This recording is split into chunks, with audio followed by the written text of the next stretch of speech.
Olá a todos, sejam bem-vindos a esse bate-papo aqui, onde o nosso objetivo é passar um pouco aí de dicas para o pessoal, tanto o pessoal que já opera wireless, né, que trabalha com Wi-Fi aí, e quanto para o pessoal que está iniciando na área, né, algumas dicas aí, vamos falar um pouco sobre comunicações e dar algumas dicas sobre como melhorar a operação desses sistemas de rádio que estão em uso aí, na operação de vocês, né? E bater um papo sobre alguns aspectos que envolvem a comunicação sem fio.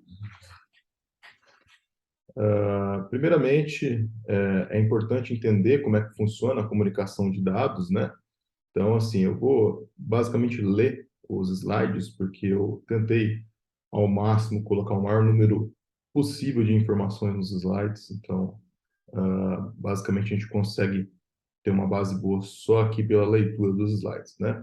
Então, como sabemos, né, os computadores não quânticos, eles utilizam o sistema binário devido à simplicidade do mesmo em se ter apenas dois estados, né? O zero e o um, no caso ali. Né? Para a máquina é mais simples trabalhar com dois estados do que com múltiplos estados. Dessa forma, as comunicações de dados têm como fim o encaminhamento eficiente desses estados de um dispositivo, né? Ou seja, do zero e do um, né? Da comunicação binária ali, né? Entre um computador, outro computador, ou um servidor, um roteador e dispositivos finais dessa forma, né? Então, o objetivo da comunicação de dados é justamente levar esses bits de um lado para o outro, né? De acordo com a distância e fatores ambientais, houve o desenvolvimento de diversas tecnologias de transmissão capazes de atender aos mais diferentes cenários físicos, né? Então, a gente tem, às vezes, um cidadão que está numa ilha, precisa de receber a comunicação ali, de repente não é tão fácil você conseguir passar uma fibra para esse cidadão, ou de repente pode ser que não tenham postes até determinado assinante, você não consiga levar lá uma fibra, não consiga levar um cabo, enfim. E aí se desenvolveu vários tipos de técnicas de comunicação, né? As mais populares, né, que a gente utiliza hoje em dia são a elétrica, né, que são basicamente os cabos de rede, mas também o power line, que usa o mesmo princípio aí, né, de levar a comunicação fim a fim. Os meios óticos, né, que utilizam luz, né, para poder indicar essa comunicação. A gente vai entrar um pouco mais em detalhe nisso aí. E a radiofrequência, né, também conhecida como wireless ou Wi-Fi, né? São termos semelhantes, wireless e Wi-Fi, né, onde wireless significa sem fios, né, numa tradução bem literal aí do inglês, e Wi-Fi seria wireless fidelity, ou seja, fidelidade sem fios, né? Avançando aqui um pouquinho, como que funciona a comunicação em redes elétricas, né? Redes que transmitem dados via eletricidade, né? Como os cabos de rede de par trançado, né? Porque os cabos de rede, eles não são, geralmente não são fios diretos, né? Não são fios assim, né? Fio onde tem um cabinho aqui, um cabinho aqui, um cabinho aqui, vários filamentos retos. Eles são trançados dentro do cabo na ideia de você diminuir a impedância entre os pares, né? Então, esse é o motivo deles serem trançados, né? E o power line também, né, utilizam pulsos elétricos, né, representando 0 e 1, através da diferença entre tensões, né, uma tensão menor ali entre 0,1 e 0,7 volts, indicando o zero, né, e o 1 sendo representado pela tensão entre 2 a 2,7 volts, né? Então, basicamente, dessa forma, né, a gente está replicando a ideia que se tem da comunicação, da propagação de dados em um circuito elétrico, né? O circuito elétrico, basicamente, também propaga dados zeros e um da mesma maneira que é propagado em um cabo de rede. Então, por isso que esse meio é muito utilizado, né? Porém, ele tem alguns limitadores, né? Por exemplo, ele tem uma distância máxima que geralmente ela não é tão elevada, né? A maior parte dos cabos aí de rede, eles suportam até 100 metros, né? Acima disso, a gente tem uma perda de eficiência, né? Que vai levar a um encaminhamento de dados mais restrito, vamos se dizer, né? E aí nós temos as redes óticas, né?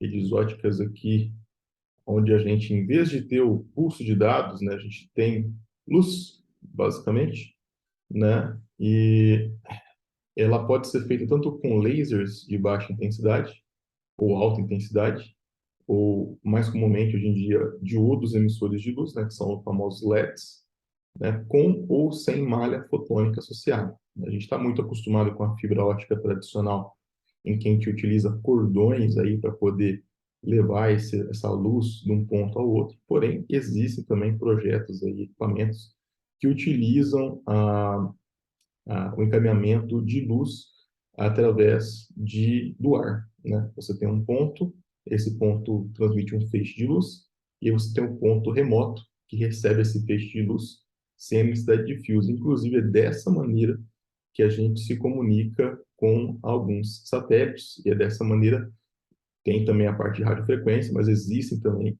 com feixe de luz e, inclusive, existem sistemas de comunicação entre outros equipamentos que estão em órbita que são feitos dessa forma.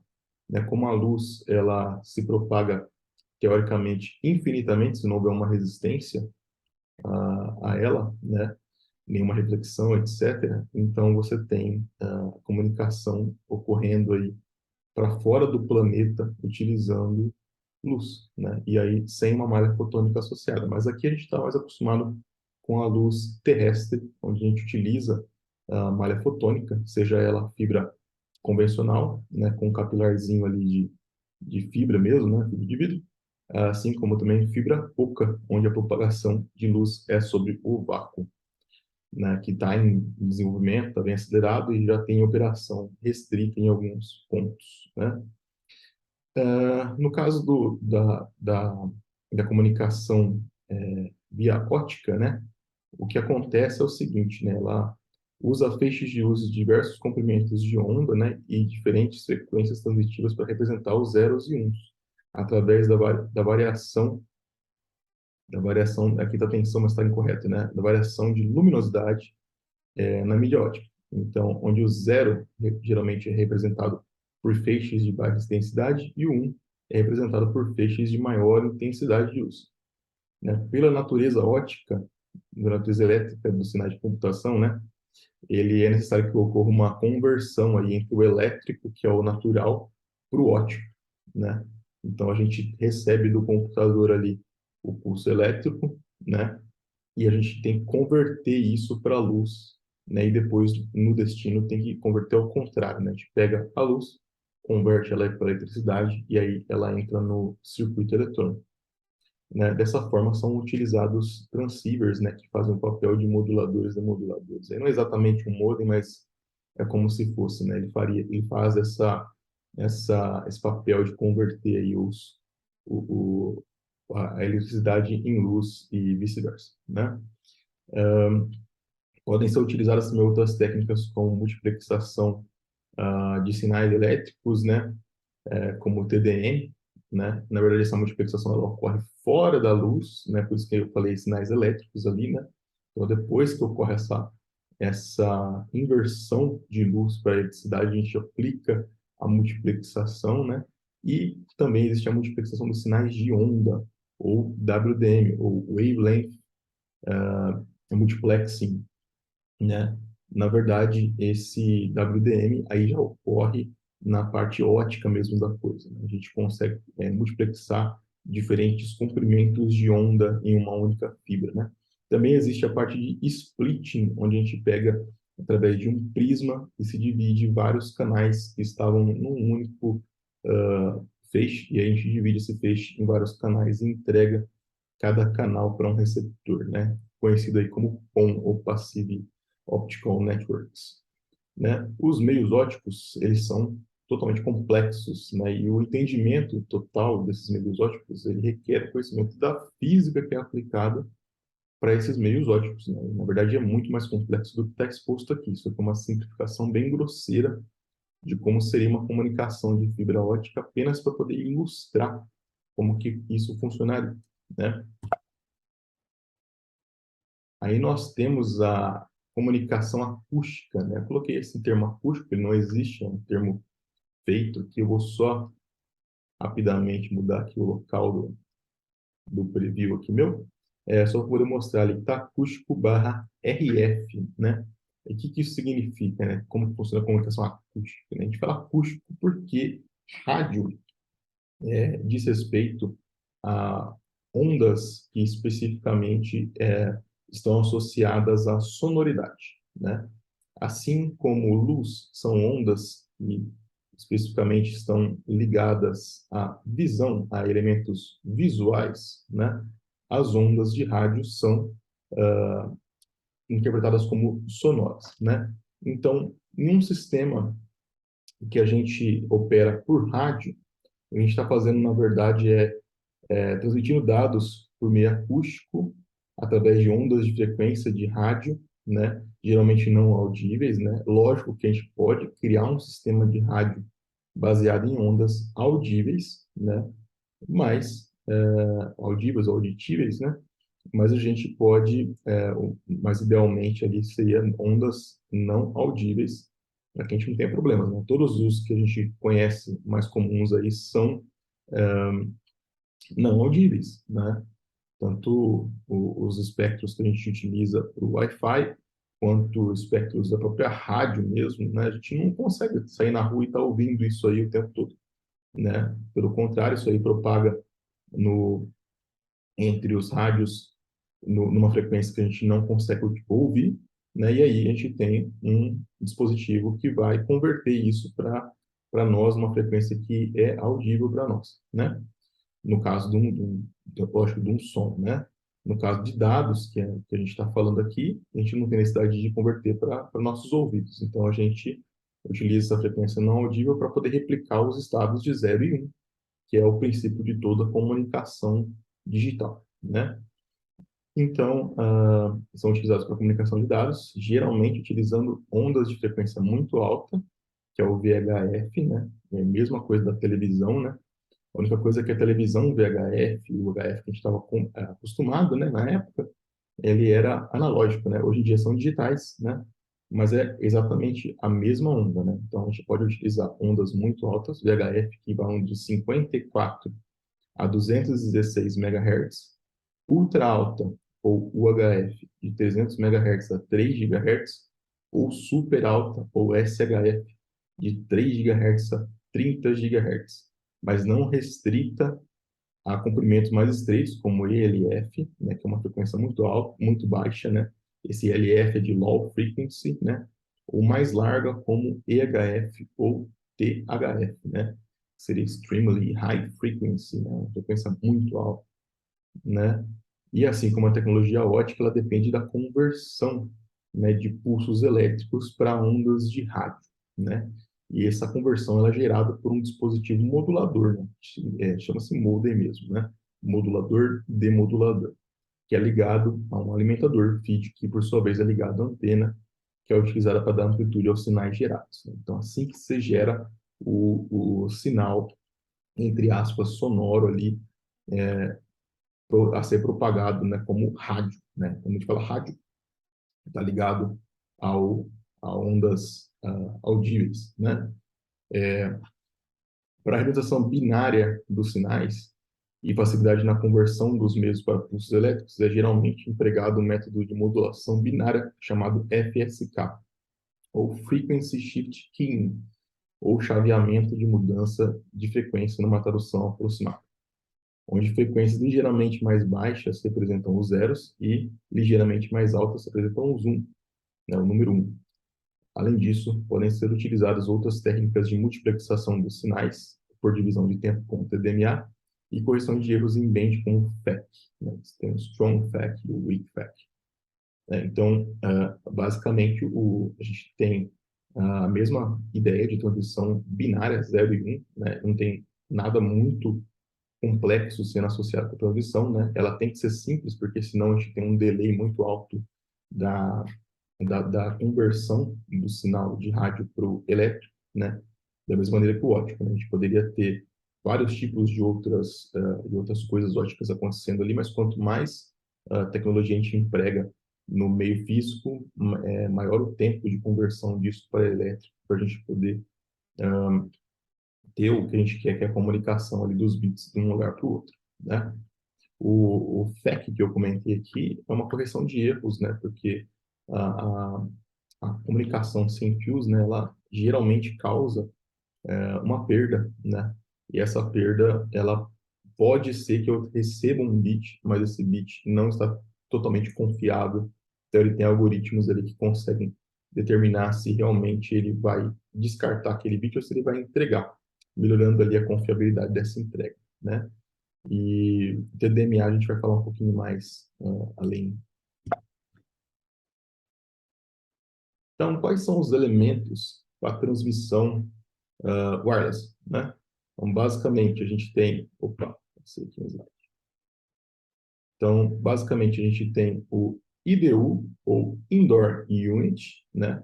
Que é um elemento interno, né? Geralmente, ele fica no rack, assim, né? É uma appliancezinha que você coloca no teu rack lá, e ele geralmente inclui ali o transponder elétrico, né?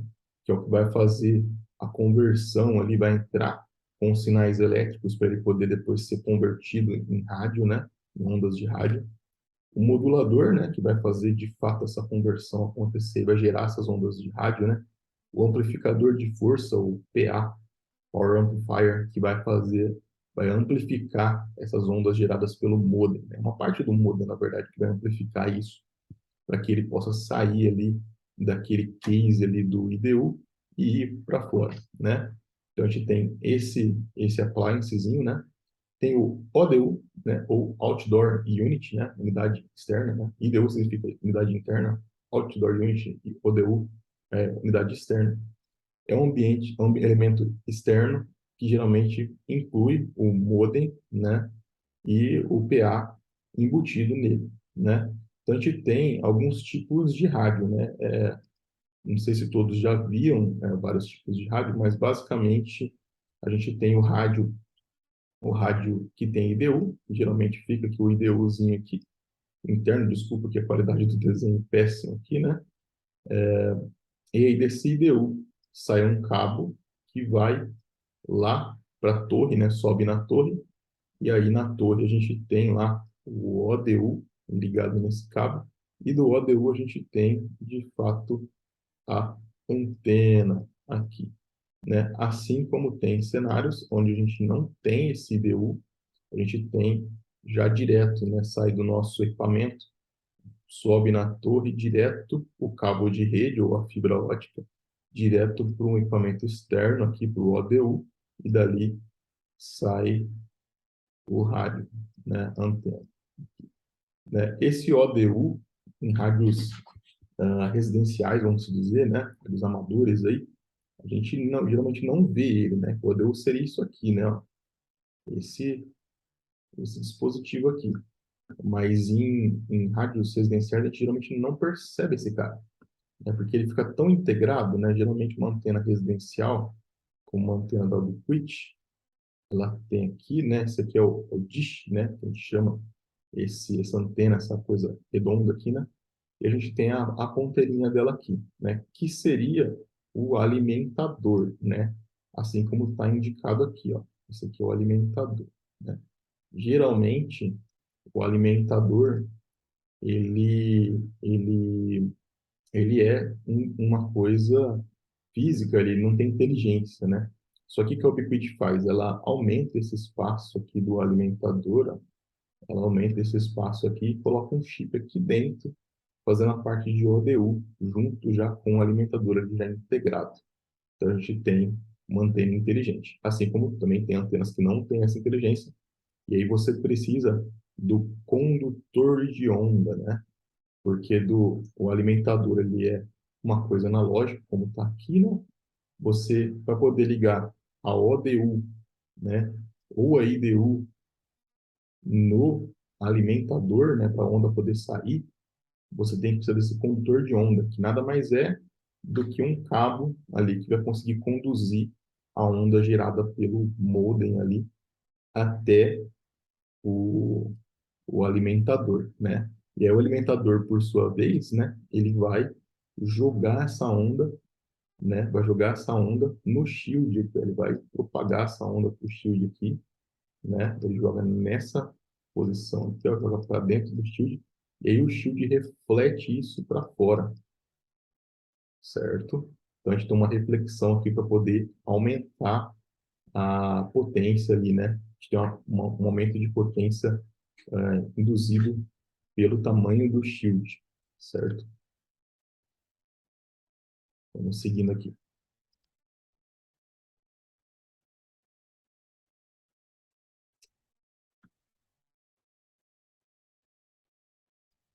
Então, alguns elementos aqui que são básicos aqui para uma comunicação sem fio, né? São, é importante conhecer aqui todos eles, né? Primeiro, opa, vamos voltar aqui. O primeiro deles é o nível de sinal, né? Nível de sinal, o signal, né? Que é a força do sinal recebido entre dois nós wireless, né? Então, quando a gente tem um enlace, lá tem um AP e um station que estão enlaçados entre si, a gente tem ali no station, a gente consegue ver qual que é o nível do sinal que ele está conseguindo receber ali do access point, né? Temos o piso de ruído, né? Que basicamente é o ruído de fundo, né? De determinado canal, né? Que pode ser um potencial gerador de atenuação, né? Caso ele estiver muito alto, né? Geralmente esse piso de ruído aqui ele é negativo, né? Ele vai estar lá, por exemplo, menos 150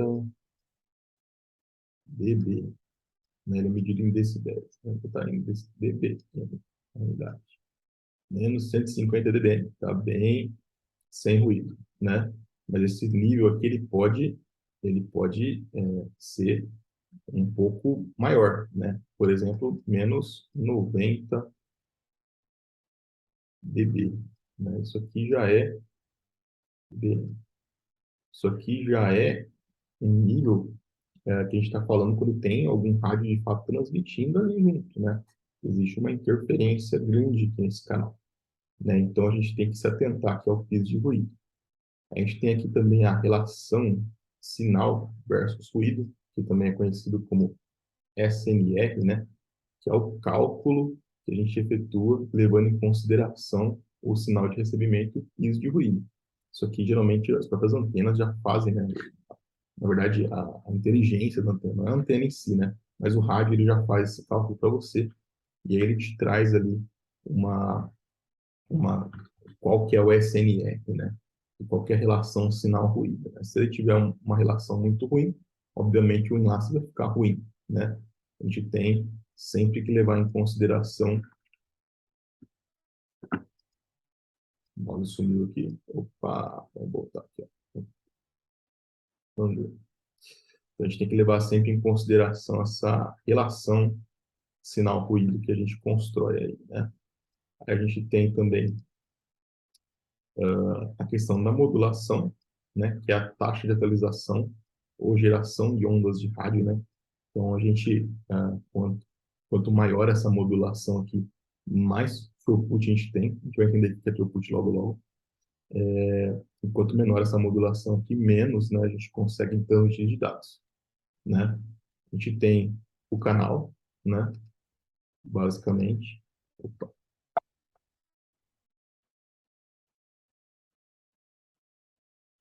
Tem o canal, né? Que é a faixa de frequência que a gente selecionou para poder transmitir os dados, né? Isso aqui é muito importante, a gente saber qual faixa de frequência que a gente está transmitindo, né? A gente escolhe lá dentro das frequências qual que a gente vai utilizar.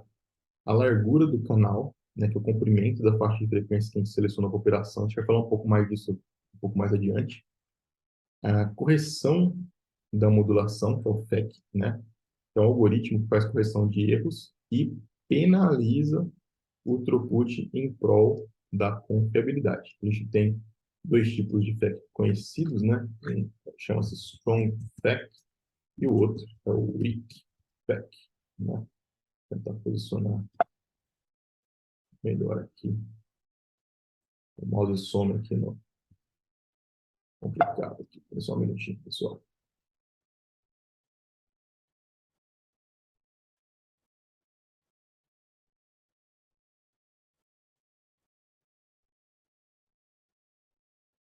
Então, basicamente, ó, strong FEC, ele faz mais correções, menor throughput, né? E a gente tem o weak FEC, que é menos correções, maior throughput. Basicamente, são esses aí que a gente possui, né?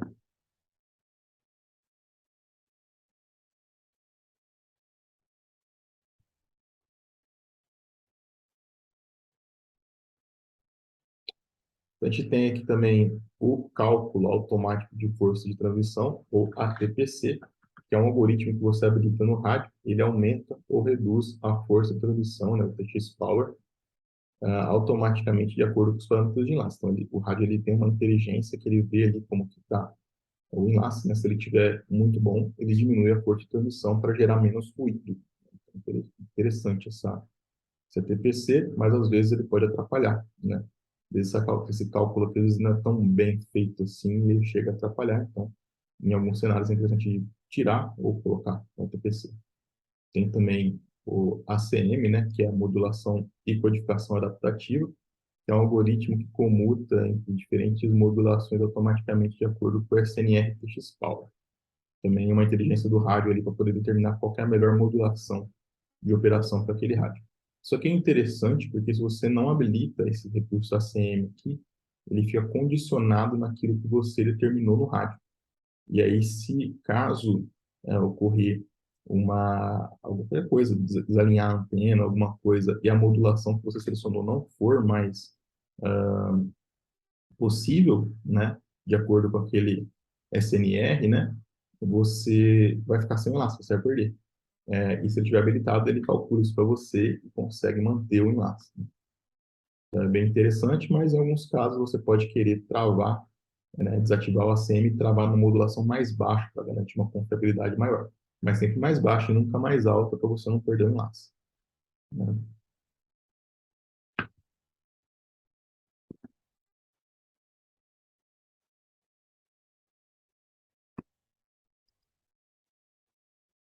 Análise de espectro, né? Spectrum Analysis, ele consiste em um olhar em tempo real dos históricos ou o histórico do ruídos de múltiplos canais, né? Isso aqui é uma ferramenta que a gente utiliza para poder saber em qual nível de ruído que tá os canais para poder selecionar o melhor canal ali para estar operando, né?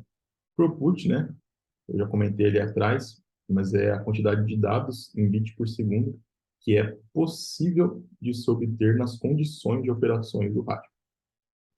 Então, a gente consegue o melhor throughput, obviamente, nas melhores condições ali, né? Menor distância, né? Linha divisada limpa, né? E aqui o próximo item, inclusive, é a própria visada, né? Em inglês, Line of Sight, ou LOS, né? Que é uma linha reta entre dois pontos onde não há obstruções visíveis, né? Se a gente tem uma linha entre dois pontos e tem obstruções, a gente entra no MLOS, né? MLOS significa sem visada, né? Não line of sight. Vamos seguindo aqui. E a gente tem aqui frequências RF para dados, né? Então, como dito anteriormente, né, normalmente a gente utiliza as frequências ultra altas, né, UHF, e super altas, né, SHF, para comunicação de dados, sendo que as mais comuns para o âmbito residencial são 2.4 GHz, todo mundo já ouviu falar, e 5.8 GHz. Né? Nominalmente, as faixas de frequência são fixas. Né? Então, quando a gente fala 2.4, dá a impressão que a gente só pode utilizar 2.4 GHz, ou seja, 2.400 MHz. Porém, na realidade, se tratam de espaços de frequências que estão sujeitas à regulamentação do país de operação, né? Ou seja, não é apenas ali a frequência de 2.400, e sim um conjunto de frequências, né? Um exemplo aqui é 5.8 GHz. Na verdade, em Minas Gerais compreende o espaço entre 4.9 GHz a 6.1 GHz, enquanto 2.4 GHz compreende o espaço de 2.4 a 2.5 apenas aqui, ó. Em radiofrequência existe uma máxima, né? E quanto maior a frequência, né, maior a quantidade de dados que é possível carregar, porém, menor a distância em que os dados podem ser levados, né? Então, em 2.4, né, a gente consegue levar os dados numa distância maior, né, entre duas antenas ali, utilizando o mesmo tamanho de antena, né? Porém, a gente ah, consegue carregar menos dados, né? Menos dados do que em 5.8, por exemplo, né? 5.8, a gente consegue carregar bem mais dados, né? Do que em 2.4. Só que a distância é mais curtinha, né? E fisicamente isso se deve ao fato de que quanto maior a frequência, menor é o comprimento da onda, e quanto maior a frequência, menor é o comprimento da onda. Opa, perdão, aqui é menor, aqui é maior, né? Maior a frequência, menor o comprimento da onda, e quanto maior a frequência, maior o comprimento de onda, né? Por exemplo, aqui, ó, 2.4 GHz, né, você tem uma frequência menor, porém a onda, a maior zona, aqui, ó, tá vendo? Grandona, enquanto em 5.8 você tem aqui, ó, menor, né, 5, né, maior a frequência, né, e a onda aqui, ó, menorzinha, menorzinha a onda, né? Isso aqui quer dizer que ondas maiores atravessam obstáculos com maior facilidade e se propagam por maiores distâncias. Ou seja, 2.4 se propaga por muito mais distâncias e atravessa muito mais obstáculos do que o 5.8. Quanto a ondas menores, que é o caso do 5.8, é exatamente o contrário.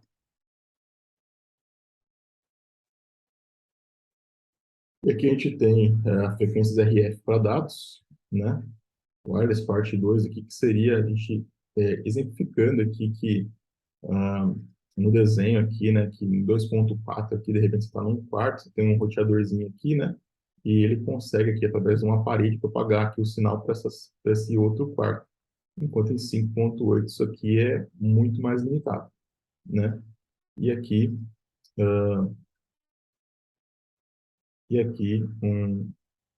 um cenário, né, onde a gente tem um enlace, né, enlace aqui entre esse ponto aqui e esse ponto aqui, né, aonde esse vermelhinho aqui, né, esse vermelho aqui, ele seria uma frequência menor aqui, um 2.4, por exemplo, ou perdão, uma frequência maior com um 5.8, e esse grandão aqui seria um 2.4, né?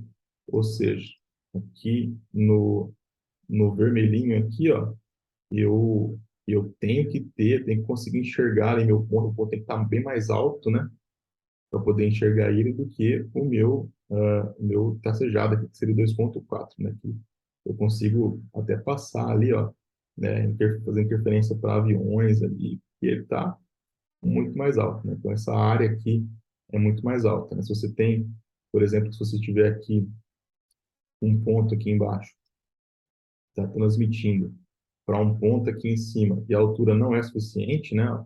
Vamos supor que você tem esse enlace aqui, ó, daqui para cá, certo? Né? Mas a altura aqui, ó, né, ó, aqui acontece, ó, isso aqui, esse redondo aqui, ele se chama zona de Fresnel, né? Então você tem aqui a zona de Fresnel do 5.8, por exemplo. A maior parte da zona de Fresnel aqui, ó, que é essa parte de baixo aqui, a maior parte dela vai estar comprometida, você vai ter um throughput bem menor. Ao passo que se você tiver 2.4 GHz, essa mesma zona de Fresnel ela vai ser uma coisa mais assim, né? Aliás, uma coisa mais assim, né? Onde a maior parte aqui em cima você está livre dessa obstrução aqui no meio do caminho, né? Então, isso é importante se atentar.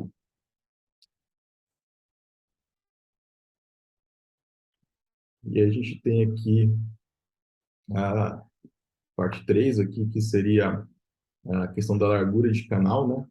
A largura de canal é um importante fator ali para determinar o throughput máximo de um laço, né?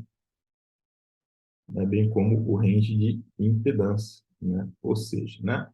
Na prática, se a gente tem um radinho né, configurado em 5.8 GHz, ou seja, 58.000 MHz, com 20 MHz de largura de canal, a gente vai utilizar o espaço entre 58.000 a 58.020, né? Ou seja, aqui, ó, se a gente tem um espacinho de canal aqui, esse exemplo aqui de baixo, a gente tem aqui o canal 5170, selecionei ele, né? Eu estou em 20 MHz, então entre o 5170 e o 5250, né? Entre esse range de canais aqui, a gente teria 4 canais para utilizar, que eu daria para ter 4 enlaces sem que um interferisse no outro.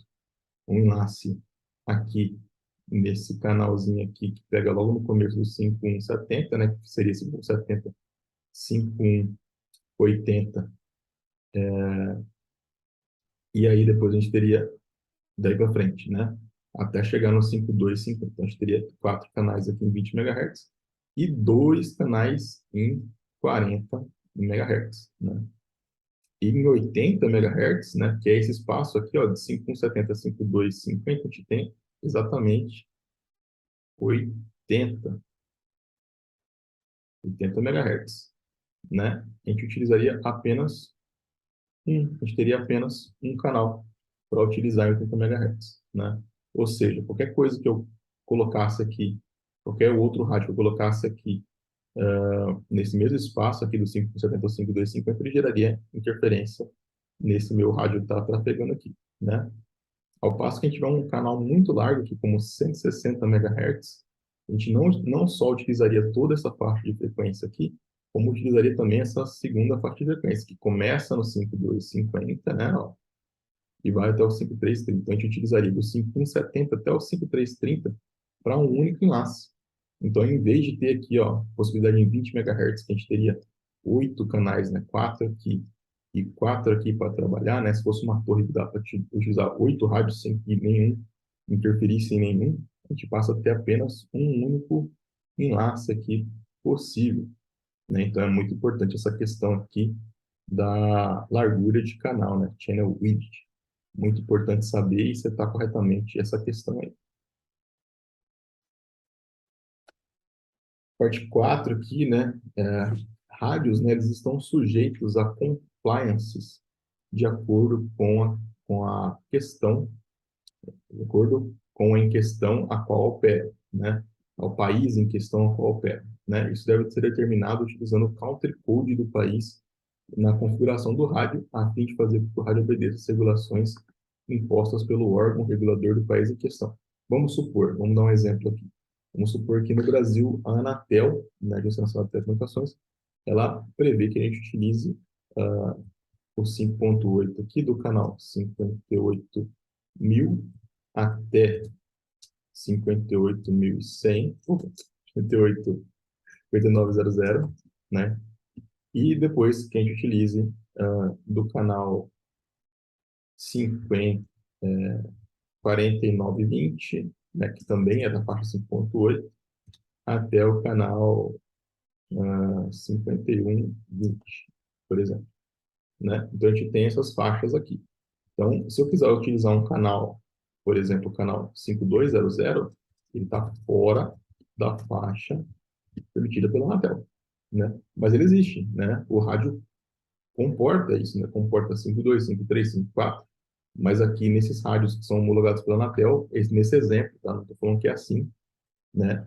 Ele não permitiria que a gente utilizasse 5.2, 5.3, 5.4, né? Permitiria apenas uma faixa baixa aí do 4.920 ao 5.120 e do 5.800 ao 5.900 como sendo faixa alta. Então, cada país tem suas regras. Vamos supor que aqui no Brasil, além desses canais aqui, ele falasse assim, por exemplo, o canal 5300 até o espaço, né? Até o 5350 MHz, ele é DFS, né?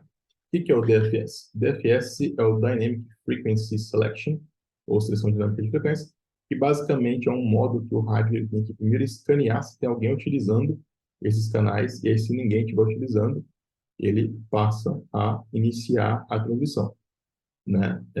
Geralmente, eles usam esses canais DFS para locais onde tem, por exemplo, radar. Então, vamos supor que o radar no Brasil opera em 5.8 GHz.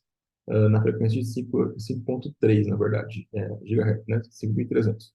Mas que você tem radar, por exemplo, só em São Paulo capital e, sei lá, no Rio de Janeiro, né? Então, nos outros lugares do Brasil, você poderia utilizar essas frequências porque elas não estão em uso. Então, eles permitem que você faça esse uso utilizando o DFS, né? Se você não tiver nos lugares onde tem um radar, ele vai escanear, não vai encontrar nenhum radar, ninguém usando a frequência 5300, e ele vai começar a utilizar.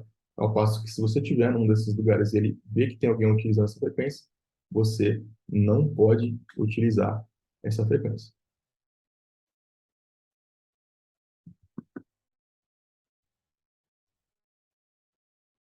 E aí a gente chegou aqui no foco todo desse vídeo aqui, né? Tudo aquilo que eu falei era apenas uma introdução para a gente chegar nessa parte aqui, muito importante, né? Que são os fatores atenuantes do wireless, né?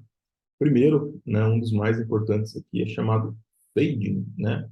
O fading, ou desvanecimento, é o nome dado a qualquer fenômeno atenuante em uma transmissão de rádio, né? Existem diversos tipos de fading, né? Os mais comuns são path loss fading, né? Que esse é o normal, né? Que é um fading natural causado pela distância do enlace versus a capacidade de propagação das ondas no ar. Ou seja, se você estiver fazendo um enlace muito mais longo do que o teu rádio, né, tua antena ali, o conjunto rádio-antena permite, né, foi feito para fazer, obviamente você vai ter uma perda de desempenho nesse cenário aí, né? Então, esse fading natural aí pela distância é chamado de path loss fading, né? Não é um evento que a gente pode fazer nada, né? A única coisa ali seria uma falha de projeto que causou esse tipo de fading, né? E teria que ser corrigido, trocando ali, de repente, diâmetro de antena ou até tipo de rádio ali, né? Para um que tenha uma força maior. Tem o slow fading, né? Que é o fading gerado devido a obstruções no caminho de propagação do sinal, como casas, montanhas, prédios, etc. Então, se você tem um laço, né, entre o ponto A, eu vou até desenhar aqui para ficar mais fácil, né, tentar aqui, na verdade. Então, aqui você tem uma torre, né? Nessa torre, você tem lá o seu rádio, e ele vai transmitir aqui um sinal, certo? E aí, o teu ponto receptor está aqui. Você tem uma outra torre aqui, né? Que tem aqui também um rádio que está recebendo aqui, né? Aqui está tudo bem. Aí vamos supor que você colocou isso aqui, esse enlace está rodando, e aí vem alguém e ergue um prédio aqui, ó. Ergue um prédio aqui no meio da tua visada, né? Ou seja, né, quando você subir nessa torre aqui, você vai ver que parte, né, da tua linha de visão ali está obstruída, né? Obviamente, há de se calcular, né, num sistema de projeto, num link planner, né, no software de planejamento wireless, qual que é esse Fresnel, né? Mas vamos supor aqui que esse Fresnel seja aqui, a gente esteja usando um rádio de ondas mais curtas, né, como 5.8, e a gente tem aqui mais de 50% de obstrução aqui do enlace, por exemplo, né? A gente vai ter um enlace bem ruim aqui, né? Não é que não vai enlaçar, ele vai enlaçar bem ruim, né? Aqui a gente poderia, nesse cenário, aumentar o tamanho da onda, ou seja, diminuir a frequência, né? Seria utilizar um rádio de 2.4 GHz, que a gente teria um Fresnel mais aberto aqui, né? Onde o comprometimento aqui da área de sinal, talvez ele seria menor do que 50%, dependendo de onde ele tivesse sido instalado fisicamente na torre, né? Ou a gente poderia, de repente, aumentar o tamanho da torre, né? Colocando o rádio aqui em cima e a gente diminuiria esse espaço aqui, né? Mas aqui, esse tipo de cenário onde a gente tem isso aqui no meio do caminho aqui, né? Seria chamado de slow fading, né? Basicamente, com relação a esses objetos aqui, montanhas, etc., não tem muito o que se fazer a não ser trocar alguma coisa fisicamente. Aumenta a torre, diminui a frequência, né, aumentando aí o tamanho da onda para poder passar esse obstáculo, né? A gente tem o fast fading, né, que ele é gerado por obstruções reflexivas, né? Então, acho que comum aí é gotícula de água, né? Você tem um enlace muito longo, né? Tem um enlace muito longo entre dois pontos aqui, coisas simples como chuva podem afetar esse enlace, né? E quanto maior o, a frequência, né? Vamos supor que seja 24 GHz, como tem alguns rádios aí, né? Quanto maior a frequência, mais elas são afetadas por esse tipo de coisa aqui, né? Tá caindo uma chuva aqui no meio do caminho aqui, essa transmissão, ela fica afetada por essa chuva, né? Também uma coisa muito comum aqui é se estiver atravessando um rio, um enlace, né? Então aqui no meio você tem um rio, né? Aqui é um lake bed, aqui é um rio, né? E esse rio aqui está aqui tranquilo, durante o dia fica tudo certo, mas em determinado momento, né? Durante a noite, aí alguma coisa, ocorre que evapora essas gotículas de água aqui para a superfície, ou se cria uma névoa aqui, isso causa uma reflexão, né? E atrapalha também esse enlace, né? Isso aqui também é o fast fade, novamente, quanto maior a distância, né? E menor o comprimento de onda, né?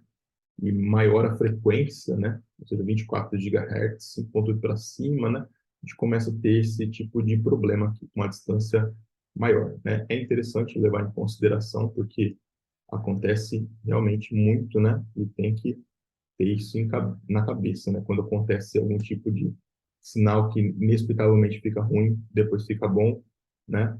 Porque o slow fading, né? A diferença aqui é o slow fading é uma coisa que ele vai ficar sempre ruim ali. Você vai sempre ver aquele enlace dando muito ruim ali, porque você, enquanto você não mudar fisicamente alguma coisa, ele não vai ficar bom de novo. Já o fast fading, né? Fast fading é uma coisa que você vai ver ele melhorando e piorando do nada. Em determinado momento do dia, tá bom, nasce, em determinado momento ele fica ruim.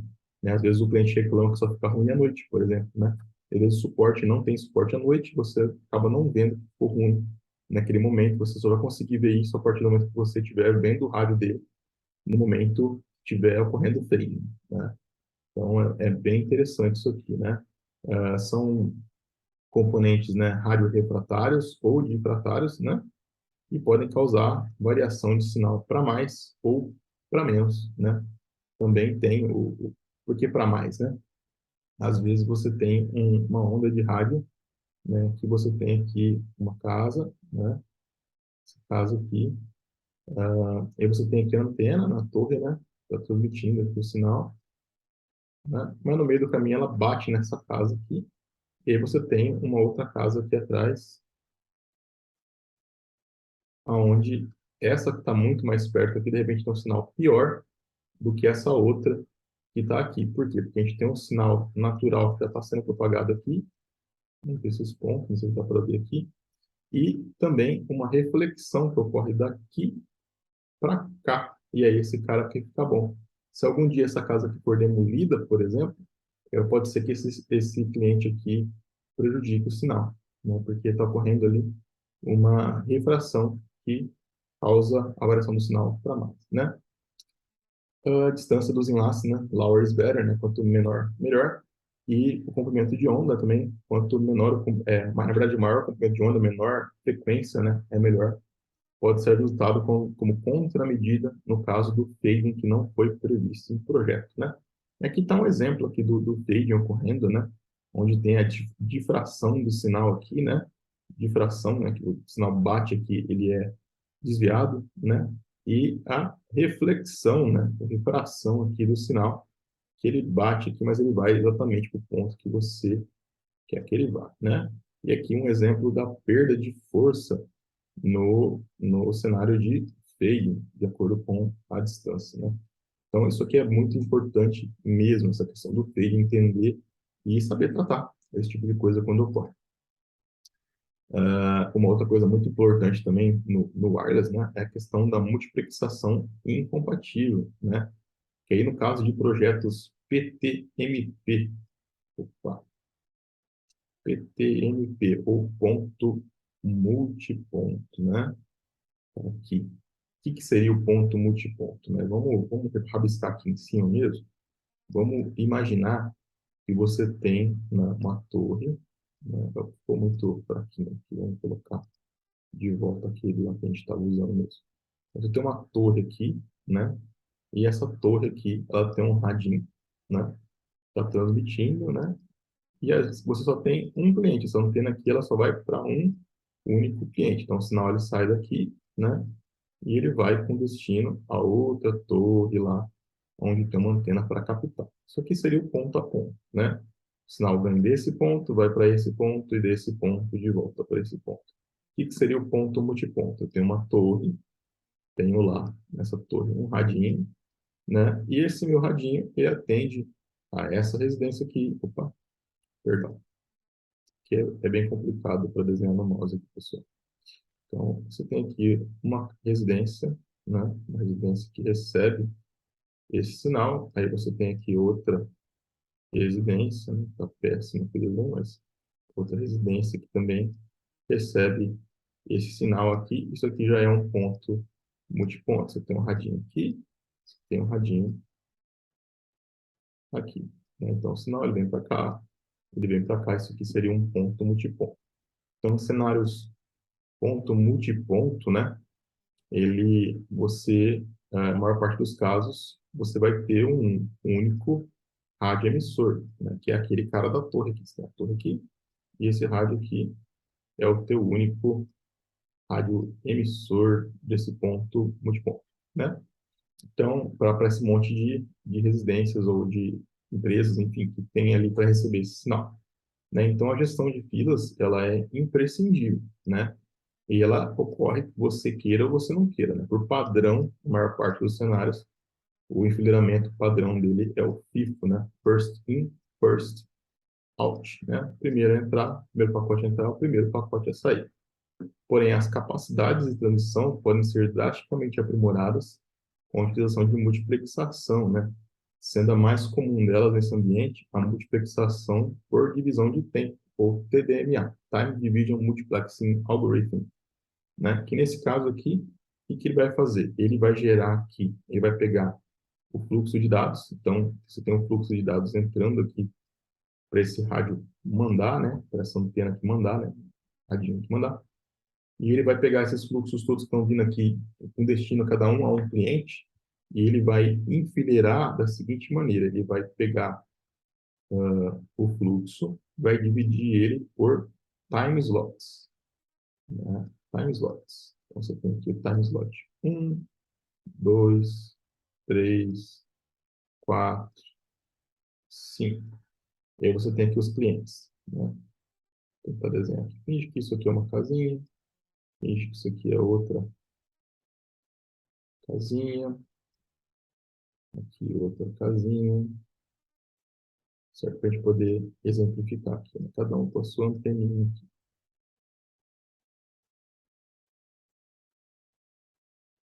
Então, o que que ele vai falar? Ó, no primeiro tempo aqui, ó, no primeiro time slot, eu vou pegar o fluxo de dados e vou enviar para esse cara aqui, para esse cliente aqui da ponta. No segundo time slot, eu vou encaminhar referente para esse cliente aqui. No terceiro, vai para esse cliente aqui, né? E ele vai repetir. No quarto, às vezes ele vai querer encaminhar de volta aqui para esse. O quinto, para esse cara aqui também. E aí repete de novo a sequência, né? Nesse caso aqui eu tenho mais time slots do que clientes, então a gente vai ter aqui de novo a repetição, né? E o um aqui vai ser o terceiro, né? Vai enviar aqui para o terceiro e aí ele vai repetindo isso aqui progressivamente, né? Só que o TDMA, ele é um algoritmo inteligente, né? Ou seja, ele só vai enviar o fluxo de dados caso tiver fluxo de dados para ser enviado, senão ele não reserva o time slot. Por exemplo, vamos supor aqui que nesse caso aqui a gente tem só o cliente um e 2 usando a internet nesse momento, né? Então, a antena, ela vai enviar aqui o time slot um, ela vai mandar para essa residência aqui, o 2 para essa residência aqui. Aí o 3, como uma terceira casa ele não está usando, ele vai enviar de novo para essa residência aqui.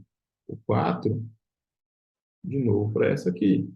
O 5, de novo para aquela lá, porque eu tenho mais time slots do que clientes, né? E essa aqui não tem um time slot reservado para ela, porque ela é um cliente que não está em utilização. Então, eu tenho uma eficácia maior aí na transmissão dos dados, né? Utilizando o algoritmo TDMA, no caso, né? Continuando aqui, né? Deixa eu ver se tem alguma coisa relevante que a gente não falou. A questão do time slot.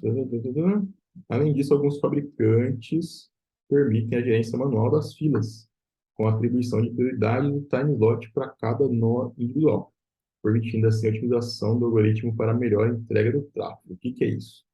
Então, vamos voltar lá para o desenho. A gente vai colocar aqui a torrinha de novo. Aqui a gente tem aqui o radinho, né? E aqui a gente tem os clientes, né? Tem a residência aqui, tal. Tem a segunda residência aqui,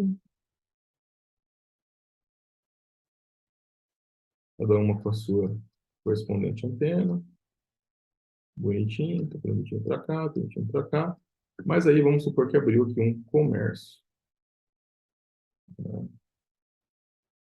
Um comércio ali, e esse comércio, né, sei lá, supor que é um bar, né? Um bar, e aí ele faz os pedidos desse bar aqui de compra de cerveja e etc. Tudo online, né? Só que aqui o bar, ele te paga, vamos supor que ele te paga aqui R$ 100 por mês de internet, né? Enquanto o clientezinho aqui te paga 49. O que dá para a gente fazer aqui, né? E esse bar aqui, vamos supor que ele está falando que a latência dele está meio alta, porque perda de pacote não vai gerar quando você tem um número apropriado aí para um projeto bem feito. Você não vai ter uma perda de pacotes associada, né? Mas provavelmente você vai ter ali um atraso na entrega, né? Quando você estiver começando a ter muitos clientes ali no teu painel, né? Tem uma latência maior e esse cara fala, ó, para continuar sendo cliente teu, eu preciso de que você me garanta uma latência melhor, né? E o que você faria nesse cenário aqui? Você tem como ir no bar e você coloca que ele tem a prioridade do TDMA dele é alta, né? High, né? High, prioridade high. E esses clientes aqui você vai lá e seta low, né? Então, os algoritmos eles permitem você utilizar esse tipo de artifício, né? Uma outra questão mais comum ainda de acontecer não é nem a questão cliente empresarial, e sim você ter algumas casinhas, né? E aí determinada casinha está longe demais, que é o caso dessa aqui, está muito longe, e aí o sinal dele aqui está muito ruim. Vamos supor que está -80 dB aqui. Isso aqui é um sinal extremo, então você não vai enlaçar cliente com -80. Vamos supor que esse cliente aqui está com -80, esses outros aqui estão com sinais melhores, e esse cara aqui você pode diminuir para low, enquanto os outros você deixa normal, né? Para poder impedir que esse cara atrapalhe. Mas a gente vai falar um pouco mais disso, um pouco mais de detalhe logo mais.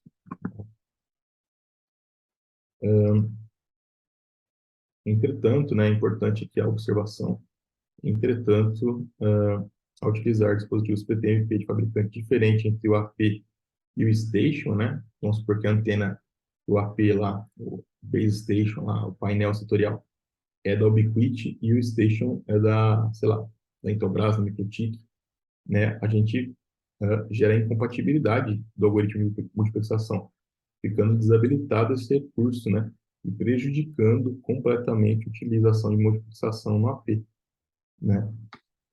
Isso aqui diminui com certeza a nossa capacidade de transmissão, né, e a quantidade de estações a serem suportadas, né.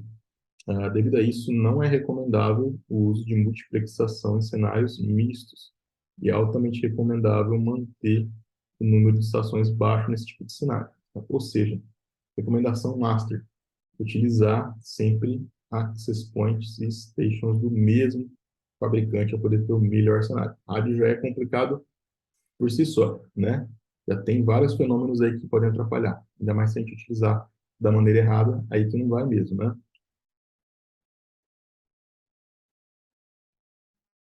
Inclusive, parte da fama ruim do rádio, né? Ela se deve a esse tipo de coisa, né? As pessoas mantêm o rádio em um cenário que não é o ideal, né? Seja multiplexação incompatível, né? Você não consegue utilizar a multiplexação que os fabricantes dão, nível de sinal incorreto, né? A gente vai ver um pouquinho mais de um outro fator aqui muito importante também, né? Esse aqui é o overflow de filas, né? Esse aqui é um nome que eu dei, na verdade, para poder explicar o problema, né? Com ou sem a ajuda da multiplexação, né? Cenários PTMP, eles requerem a adoção do processo de enfileiramento e eficiente, né? Porém, existem outros fatores que podem gerar graves problemas de performance em access point. O mais comum deles é o estouro do overflow das filas, ou queues, né? Esse overflow, ele é causado devido ao excesso de enfileiramento de informações a serem entregues a um nó específico, né? Ou seja, eu tenho aqui minha torre, aqui minha antena, aqui está os meus clientes, né? Tem um casinho aqui, outro aqui,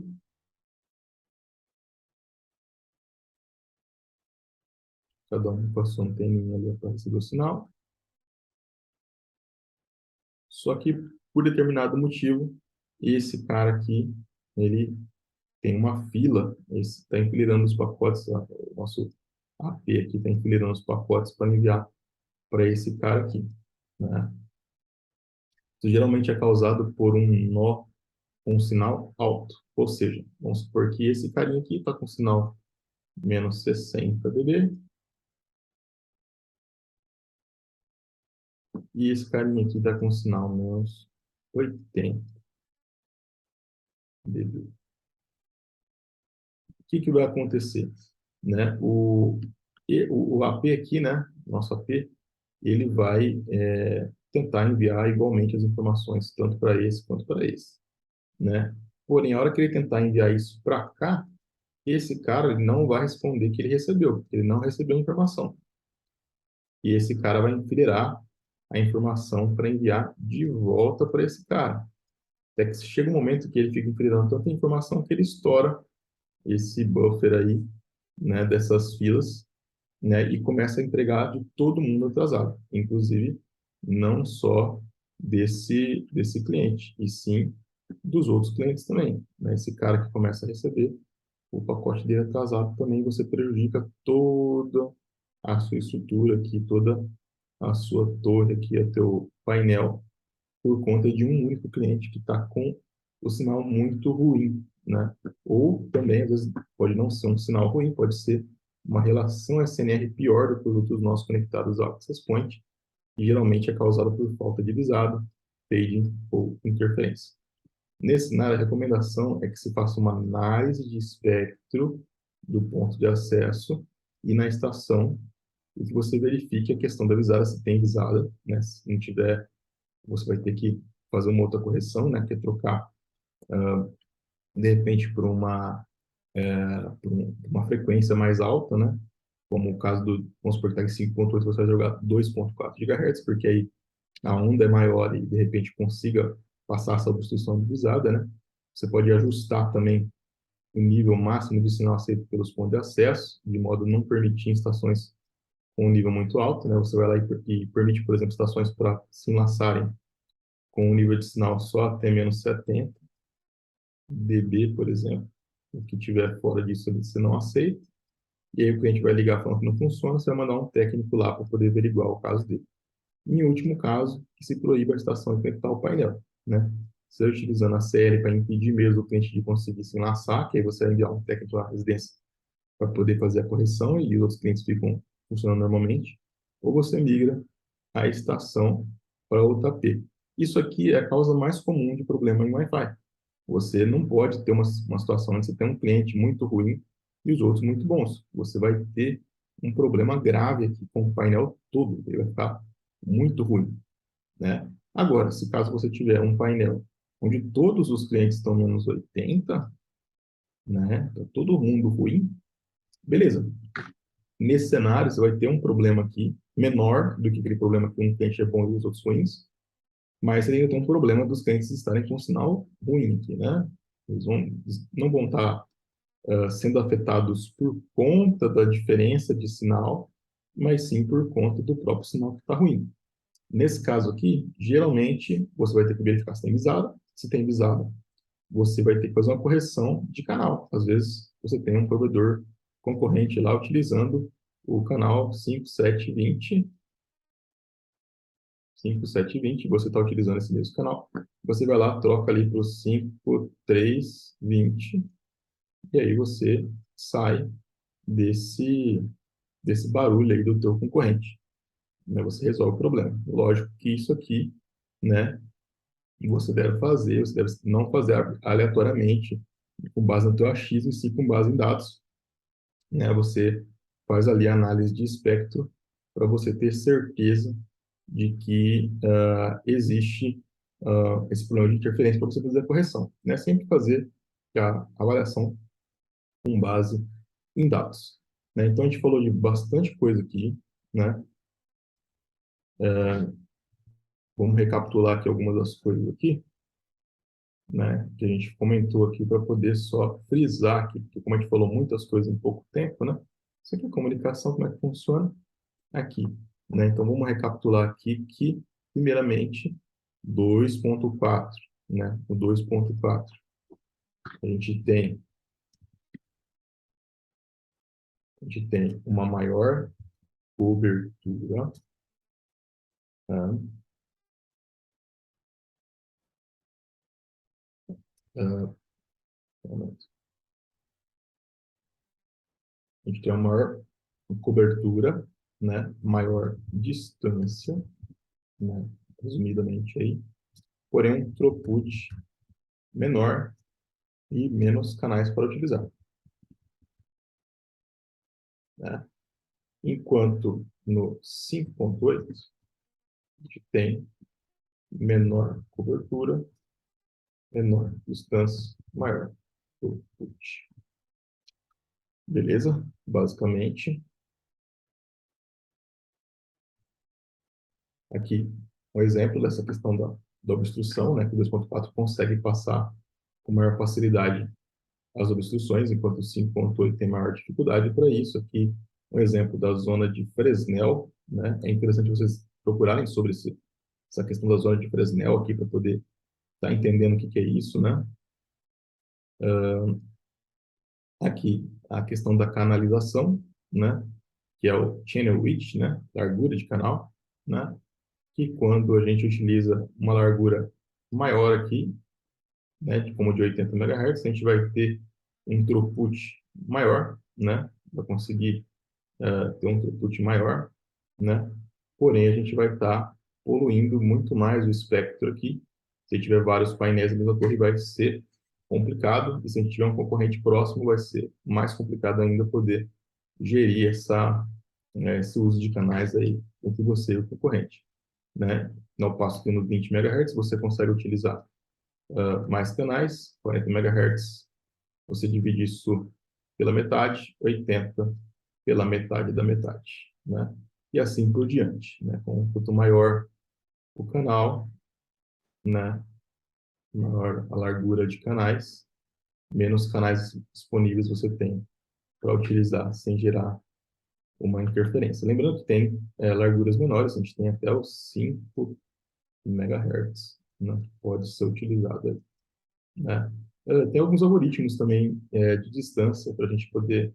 São protocolos que ajudam a entregar um enlace numa distância maior, geralmente utilizado só ponto a ponto, né? E aí você tem que usar o mesmo fabricante para poder garantir que você consiga entregar esses protocolos. Geralmente o Bitbit tem bastante, tem alguns recursos para esse tipo de situação. Falamos da questão do DFS, né? Todas as partes de frequência, né? Country code, né?